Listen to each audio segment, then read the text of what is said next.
How to import photos and videos into GoPro Quik. First of all, open the app on your device. Next, tap on the album section from the bottom bar. Here you will see a new album button in the bottom right corner. Tap on it. Then give your album a title and select the date. After that, tap the plus button at the bottom right. This will open your device gallery, but make sure you have allowed permissions for photos beforehand.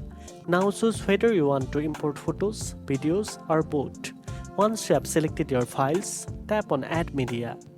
This will add your selected photos or videos to the album.